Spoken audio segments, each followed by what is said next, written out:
Welcome to the Heavy Spoilers Show. I'm your host Definition, and it's ice to see you back on the channel. Since our last Batman video, we've had a ton of new information come out on the film, and throughout this video we'll be going through everything you need to know about the movie. We'll be covering a teaser on what the Penguin could look like, Robert Pattinson's training, and a new interview with Zoe Kravitz as well as Matt Reeves. There's a lot of cool little details within each story that really point out how the overall film may be, and they've definitely got me excited for what's in store. Now there may be some spoilers here, so if you want to go into the movie as blind as possible, then I highly recommend that you turn off now.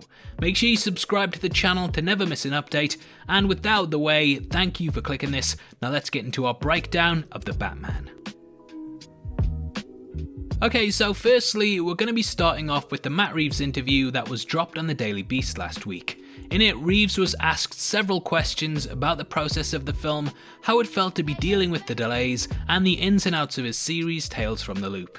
I'll leave it linked in the description below if you want to check it out, but the most interesting aspect of the entire talk is how Reeves is differentiating his Batman from the other depictions that we've seen of the character on screen. When discussing how his Batman would be, Matt said the following: "The way I loved Apes is the way that I love Batman.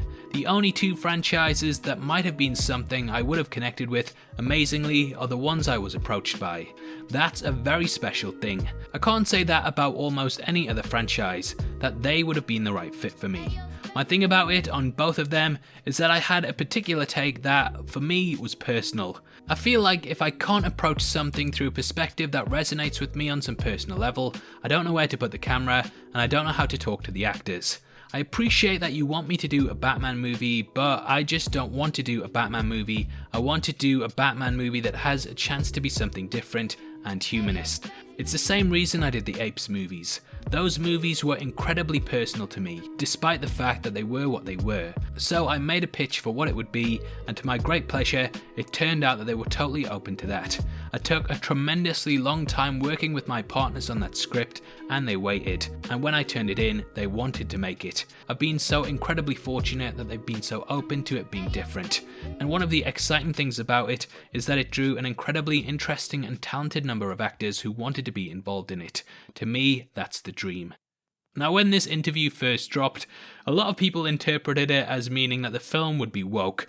There were cries of it being SJW bullcrap, and that it would be in line with the recent trend of movies by Hollywood that puts politics before plot. However, when reading this and knowing what we know about the movie, I disagree heavily with that interpretation. We already know that the film will be a detective story that centers around Batman investigating a string of murders in Gotham. Last month we dropped a report that discussed how insiders informed us that the work would be in line with Batman Earth 1, and I think this hints at the humanist side that Matt is talking about. In that, Bruce really has to deal with the pressure of donning a mantle and what his mission to save Gotham ultimately leads to. It's a far more grounded tale than the majority of Batman films, and Bruce really feels like he's the underdog throughout it, fighting against a corrupt system that caused the death of his parents. Add to this the fact that it too contains several murders, and we may have to watch the psychological toll that this takes on Bruce. In Batman films, there are often killings, but it's rare that we see Bruce truly horrified by them, and as of now, we haven't really seen him deal with the psychological toll that this takes. Often in murder mysteries and dramas, we see the damage that murders can do to the mind of someone trying to understand them, and I take Matt's interview at hinting at the toll that it will take on Bruce. Batman often tries to paint himself out as a symbol, but at the core of it, he's a man that ultimately ends up isolating himself from even his family because of what he's had to go through the years. Whilst I love the Batgod style Batman that we've got in things like BVS, I would also love to see more of the Year One style storyline that deals with Bruce realizing he may be out of his depth and ultimately succumbing to it. Batman is often depicted as a muscle-bound man that looks a bit like Definition in the mirror. However, they are definitely doing something different with him, and that leads us to our next point. That is Robert Pattinson's look. The actor was recently seen jogging and working out. Make sure you stretch, Rob. Don't want you pulling a Sam hamstring. Hey, get it? Because Sam Hamm wrote the script for Batman 89. Anyway, highbrow jokes here at the channel. Now, as you can expect, plenty of people on Twitter who also happen to probably be personal trainers as well as experts in biology and fitness, they didn't like it. And then we got people who did, and the usual back and forth happened where people said it wasn't their Batman and yada yada yada. Anyway, personally, I think that him being skinny at this point makes a lot of sense, and though I can understand people wanting a bulkier Batman, if we look at the comics, Rob is more in line with the earlier stories than a lot of the bigger depictions. So firstly, we do know that this is a year 2 story. Batman has recently come back off spending 7 years around the world in which he learnt martial arts, forensic science, chemistry and so on. So he hasn't really had that much time to hit the gym because he was mainly focused on training his mind and not his body. This is reflected in the comics in year 1 and the aforementioned Earth 1 in which he is still muscular but leaner rather than bulky. What tends to happen in the comics that tell his origin story is that he comes back to Gotham having learnt all this stuff and then he starts properly training over the years. He's already gained the knowledge that he needs to know, so he doesn't need to focus on learning as much and therefore he can take on perfecting his body. Putting on muscle mass takes years and years, and at the age of 25, which is when Bruce typically returns to Gotham, he tends to bulk up till he's about 30 and then stays at this weight for the next 10 years or more. So I do think this makes a lot of sense, and again, this hammers home the fact that this is a different kind of Batman to what we've seen before. He's more of a detective, and the guy isn't fighting Superman, he's fighting criminals in back alleys, so the idea of being bigger isn't necessary yet. That's kinda how those 2 points tie together, but it also seems like we're getting something more in line with what we'd expect to see in terms of the Penguin. Before we get into that though, I just want to let you know we're giving away 5 free copies of the new Black Widow book by Serial Box. It comes as either an ebook or audiobook, and Serial Box was kind enough to put the cover artwork in the description in case you want a cool desktop background.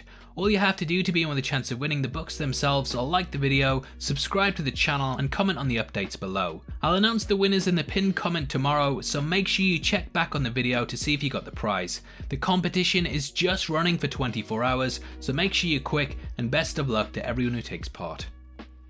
Okay, so here's Rob McClure talking about him coming across the prosthetics for Penguin whilst working on the Mrs. Doubtfire musical. Job though, when I went into the place to get the process you just saw, I walked in and they were like, oh, hang on, we just have to clear off this table, and they were building the Penguin prosthetics for Colin Farrell in the new Batman movie, and I was like, oh, I'm in the right place. So, not a massive amount of things that we can take from that. However, we do now know for definite that Colin Farrell will be getting things added to his face in order to complete his Penguin look. Farrell has stated that he's putting on more weight for the part, and this adds to the idea that he will be taking on the classic appearance of the character.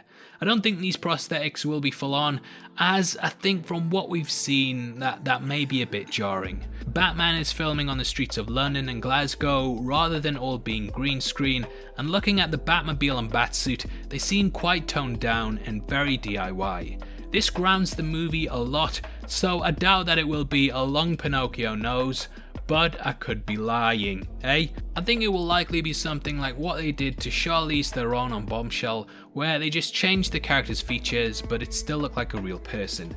Obviously time will tell, but that's just what I would take from this, judging by the other elements of the movie that we've seen so far. And finally, we have an interview with Zoe Kravitz that talks about her role as Catwoman. This was originally posted by Vanity Fair, but they paywall a lot of their articles and I'd already clicked it once, so for some reason I couldn't open it again. So thank you to Batman Twitter account The Bat Source for pulling together the main segments of interest for us. Zoe was asked how preparing for the role was going in quarantine, and she said the following in regards to her diet and exercise.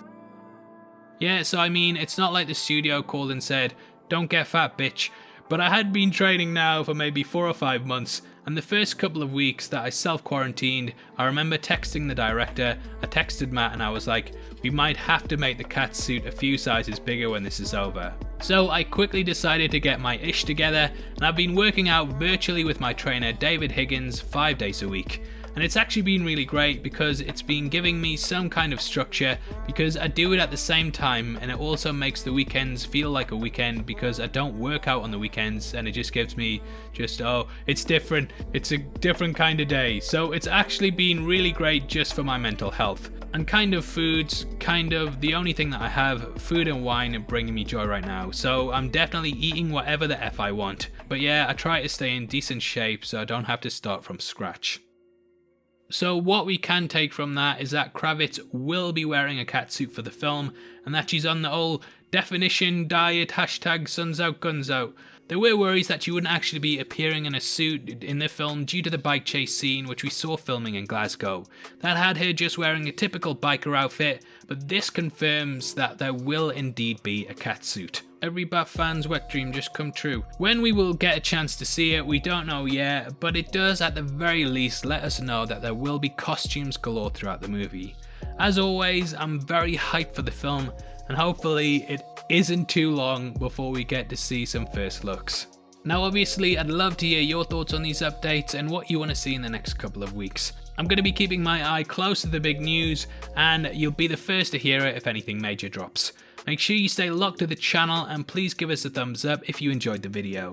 If you want something else to watch, then make sure you check out our breakdown of the insane details that we noticed in Avengers Endgame after binge watching the MCU. It's got a lot of cool little Easter eggs, so definitely check it out after this. If you want to support the channel from as little as 99 cents a month, then please click the join button below. You get access to content early and can also suggest video topics and breakdowns. We massively appreciate it, and it goes a long way to helping videos like this get made. If you want to come chat to us after the show, either follow us at DefinitionYT or click the Discord link in the description below. Those are the best ways to keep up to date with heavy spoilers, so hopefully we see you over there very soon. This is a channel for people who are super into superheroes, so if that's the kind of thing you like, hit subscribe. Thank you for taking the time to watch this. I've been Definition, you've been the best, and I'll see you next time. Take care, peace.